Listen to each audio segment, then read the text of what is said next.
Wait చేయి, అందరూ పడుకున్న తరువాత వస్తాను.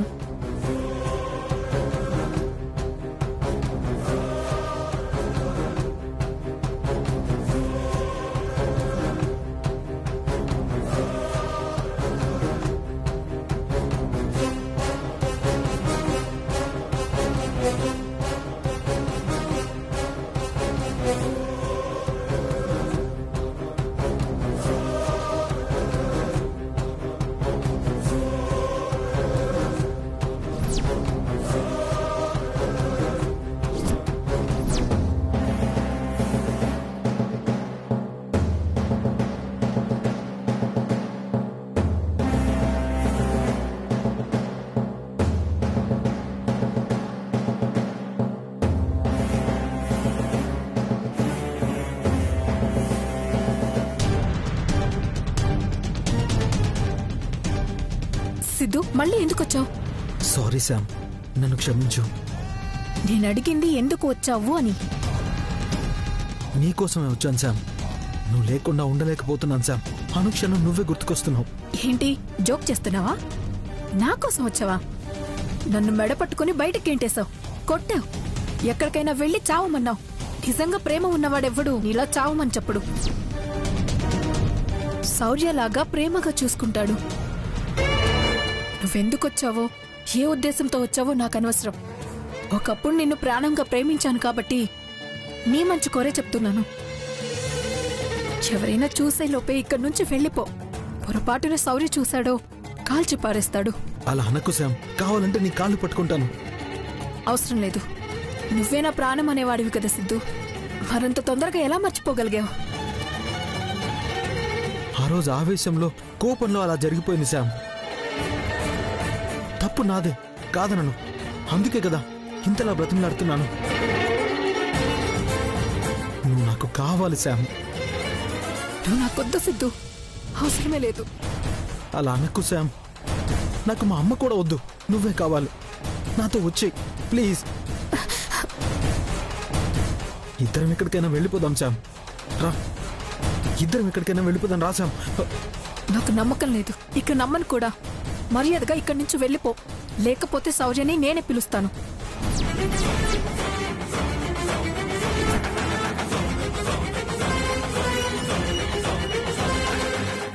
ఖచ్చితంగా సిద్ధునే అయ్యుంటాడా?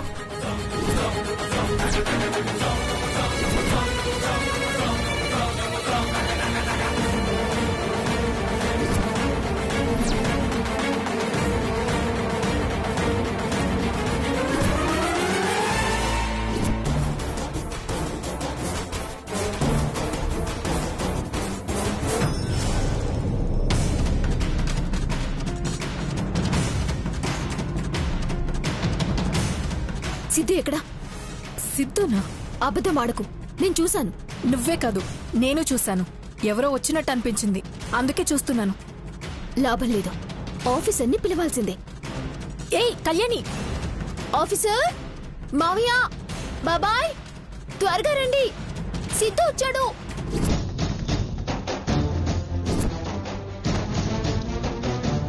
అమ్మా త్వరగా రండి.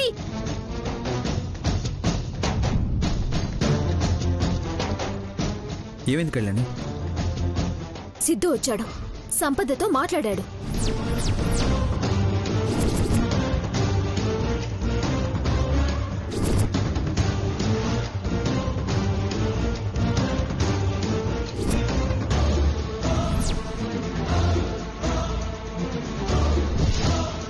కళ్యాణి, నేను సిద్ధుతో మాట్లాడడం ఏంటి? ఎవరో వ్యక్తి ఇటుగా వచ్చినట్టు అనిపిస్తే నేను నీలాగే వచ్చాను.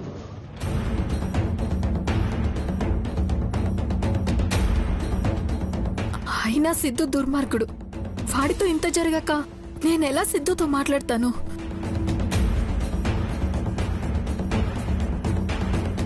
అయినా సిద్ధు ఇక్కడికి వస్తే చస్తాడని వాడికి తెలుసు. అబద్ధం ఆఫీసర్, నేను చూశాను. కిందకొచ్చేలోపు మిస్ అయ్యాడు. ఇక్కడెక్కడ ఉండుంటాడు.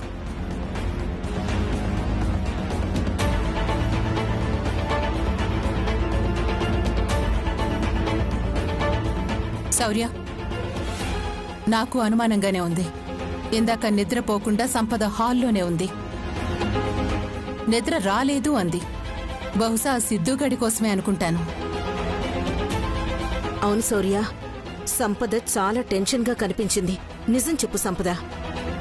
నానా అంతా వెతకండి, మావయ్య ఇల్లంతా వెతకండి. అలాగే శౌర్య. అలాగే.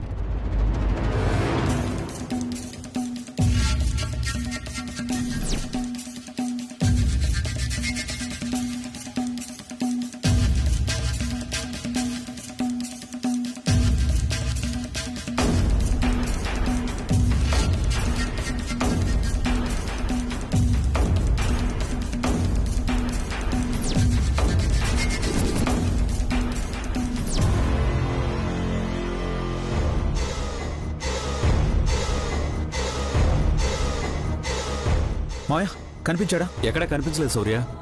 నానా అంతా వెతికా, ఎక్కడా కనిపించలేదు. తప్పించుకునే ఛాన్సే లేదు ఆఫీసర్.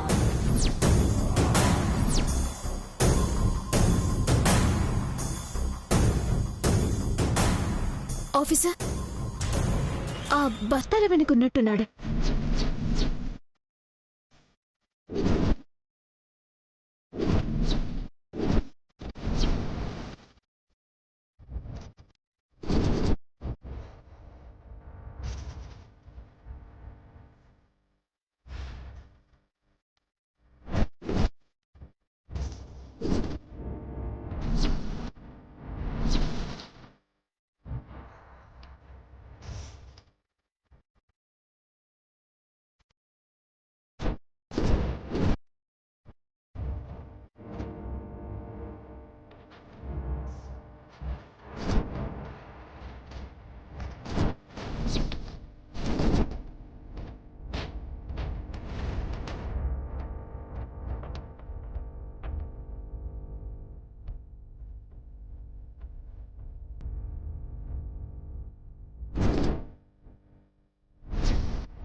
రేయ్ సిద్ధు, నువ్వు నిజంగా ఈ బస్తాలు వెనుకుంటే బయటికి రా, చంపకుండా వదిలేస్తాను.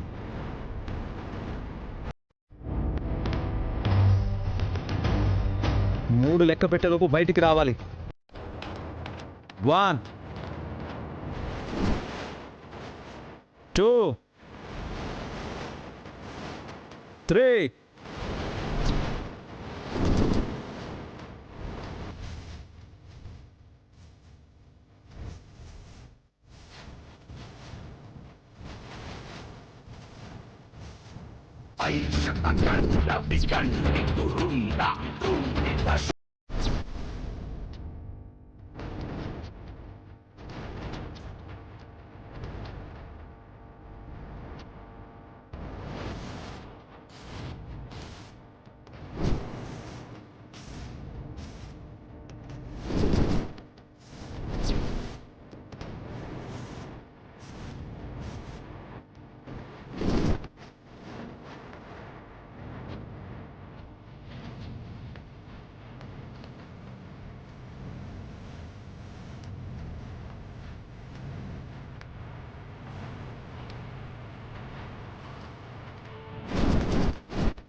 రక్తమా శౌర్య అది?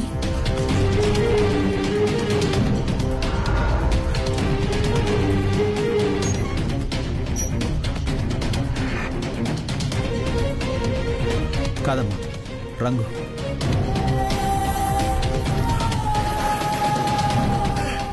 వెనక రంగు డబ్బా ఏదో ఉన్నట్టుంది.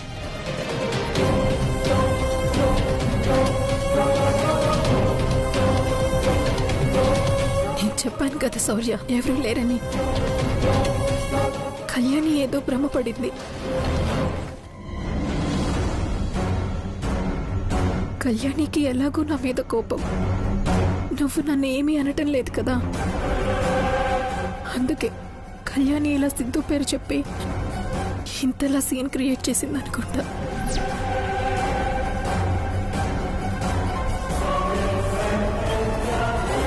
కళ్యాణి, నువ్వు చూసింది చెప్పింది నిజమో కాదో నాకు తెలీదు, కానీ నిజం కాకపోతే మాత్రం నీ పద్ధతి మార్చుకో. అనుమానానికి కూడా కొన్ని హద్దులుంటాయి. అయ్యో, నేను చెప్పేది నిజం ఆఫీసర్. కళ్యాణి ప్లీజ్, ఇప్పటికే నేను చేసిన తప్పులకి అనుక్షణం శిక్ష అనుభవిస్తున్నాను.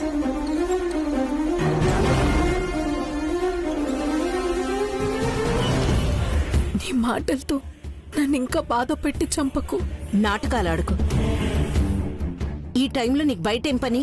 నిద్ర పట్టక తలనొప్పి వస్తుంటే బయటకు వచ్చానమ్మా, అంతే. సంపద, వదిలే. కళ్యాణి చేసిన పనికి నేను సారీ చెప్తున్నాను. ఆఫీస్ అయ్యో వద్దండి, పర్వాలేదు. నాకు ఇలా కొత్త ఏం కాదు కదా.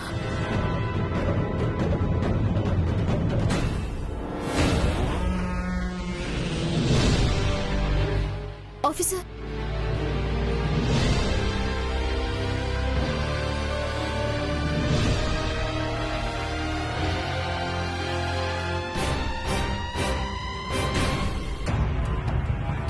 నేను చూశానమ్మా, కన్ఫర్మ్ గా ఆ సిద్ధునే. సర్లే కళ్యాణి, వదిలే. ఆ సంపద ఎట్టుపోతే మనకెందుకు?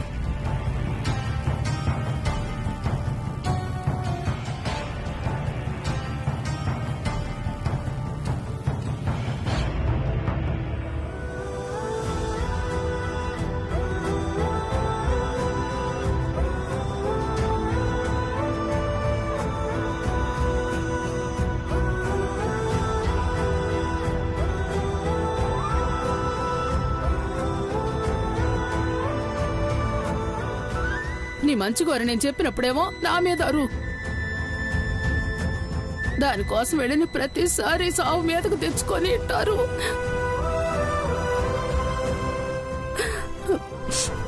పోను పోను ఇదే నీ జీవితం అయ్యేటట్టు ఉండదురా సిద్ధు.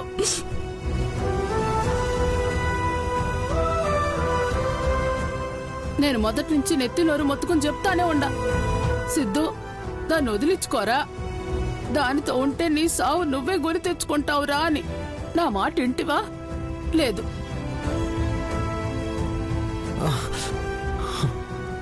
అయినా ఇప్పుడెందుకు పోయినావురా? నీకు మహాలక్ష్మితో పెళ్లి కూడా కుదిరిండాది. నీ మామ నిన్ను నెత్తురు పెట్టుకుని చూసుకుంటాడాడు. అయినా నువ్వు దాని దగ్గరికి ఎందుకు పోయిండావురా? చెప్పు. నన్ను క్షమించమ్మా, బుద్ధి గడ్డి తిని వెళ్ళాను. నేను సంపదని నా ప్రాణం కంటే ఎక్కువగా ప్రేమించానమ్మా. సంపదని మర్చిపోవడానికి ఎంత ప్రయత్నించినా నా వల్ల కావడం లేదు. పైకి నవ్వుతూ మీ అందరి ముందు తిరుగుతున్నాను కానీ లోపల నరకం అనుభవిస్తున్నానమ్మా. అందుకే సంపదని కలవడానికి వెళ్ళాను. కలిసి అది సిగ్గు లేకుండా వస్తే దాన్ని తీసుకుని మళ్ళీ వెళ్ళిపోవాలనుకుంటుంటావా ఇందిరా? శౌర్యలాగా ప్రేమగా చూసుకుంటాడు. ఒకప్పుడు నిన్ను ప్రాణంగా ప్రేమించాను కాబట్టి నీ మంచి కోరే చెప్తున్నాను. ఎవరైనా చూసే లోపే ఇక్కడి నుంచి వెళ్ళిపో. పొరపాటున శౌర్య చూశాడో కాల్చి పారేస్తాడు. వెళ్ళిపోవడం పారిపోవడం కాదమ్మా, సంపదతోనే జీవితం పంచుకోవాలనుకున్నాను. కానీ సంపద నువ్వు అన్నట్టు పూర్తిగా మారిపోయిందమ్మా. ఒకప్పుడు తనకి నేనే ప్రపంచం, కానీ ఇప్పుడు తన ప్రపంచం వేరు. తన ప్రపంచంలో సిద్ధు అనేవాడు లేడమ్మా. ఇప్పటికైనా నీకు ఈ కన్న తల్లి బాధ అర్థమైండాది, అది చాలు. ఇకనైనా ఆ సంపద దరిద్రం గురించి ఆలోచించటం మానే. ఆ కళ్యాణి, శౌర్య, సంపద ముగ్గురు నీ పాలిట యమదూతల్లా తయారై ఉండారా. ముఖ్యంగా కళ్యాణి అమ్మా, దాన్ని మాత్రం వదలను.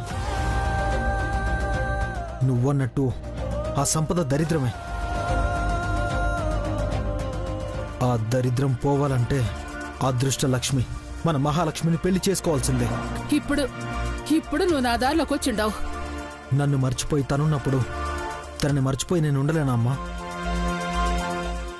ఆడది తనకి అంతుంటే మగాన్ని నాకెంతుండాలి?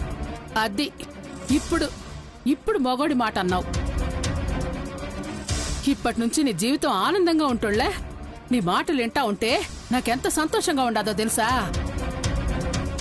నువ్వు నా బంగారానివి కదూ. జాగ్రత్త సిద్ధు.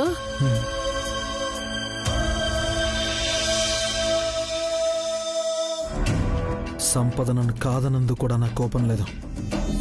పదే పదే నా లైఫ్ని డేంజర్లో పడేస్తూ నేనిలా ఈరోజు నా డ్రీమ్ కూడా ఇంకా సాధించలేకపోవడానికి కారణం నువ్వయ్యావు కళ్యాణి. నిన్ను మాత్రం వదలను.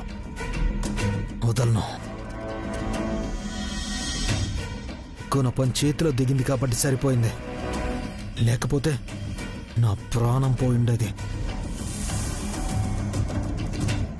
నిన్ను వదలను కళ్యాణి. ఇన్ని రోజులు నువ్వు ఏడుస్తుంటే చూసి ఆనందించాలనుకున్నాను, కానీ ఇప్పుడు మాత్రం నిన్ను చంపి అందరి కన్నీళ్లు చూస్తూ ఆనందించాలనుకుంటున్నాను. త్వరలోనే నా చేతుల్లో నీ చావు.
అమ్మ ఆదిపరాశక్తి, నరకాసురుని వధించి చీకటి కమ్ముకున్న ప్రజల జీవితాల్లో వెలుగును తీసుకొచ్చావు. అలాగే ఈ ఇంట్లో ఉన్న సమస్యల్ని, బాధల్ని దూరం చేసి మేమందరం ఆనందంగా ఉండేలా చూడు తల్లి.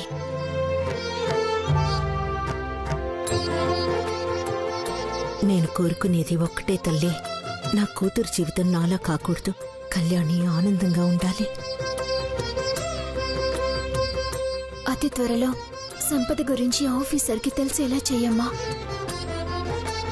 తనెక్కడ మామూలుగా ఉంటే పర్వాలేదు, కానీ నన్ను ఆఫీసర్ని విడదీయాలని చూస్తోంది. కన్నయ్యని నాకు దూరం చెయ్యాలని చూస్తోంది. ఆఫీసర్ కన్నయ్య లేకుండా నేను బతకలేనమ్మా. ఇంట్లో ఏం జరుగుతుందో నాకేం అర్థం కావడం లేదమ్మా. మూలిగే నక్క మీద తాటికాయ పడ్డ చందంలాగా తయారైంది నా పరిస్థితి. ఇంట్లో ఉన్న కళ్యాణి అంటేనే నాకు గెట్టదు. అలాంటిది దారిలో పోయిన దరిద్రాన్ని మళ్లీ తెచ్చి నా కొడుకు ఇంట్లో పెట్టాడు. ఏదో ఒకటి చేసి ఇంట్లో సంపద దరిద్రాన్ని ముందు వదిలించమ్మా. ఆ తర్వాత కళ్యాణి సంగతి నేను చూసుకుంటాను. అందరూ నా గురించి నిన్ను కోరుకుని ఉంటారమ్మా. నిజమే, నేనప్పుడు తప్పు చేశాను, ఇప్పుడు తప్పక చేస్తున్నాను. నా భర్తకి మొదటి భార్యని నేను, రెండోది కళ్యాణి. కానీ అందరూ అదే మొదటి భార్యలా నేనేమి కానట్టు చూస్తున్నారు. ఎలా అయినా నేను నా స్థానంలోకి వచ్చేలా చూడు తల్లి.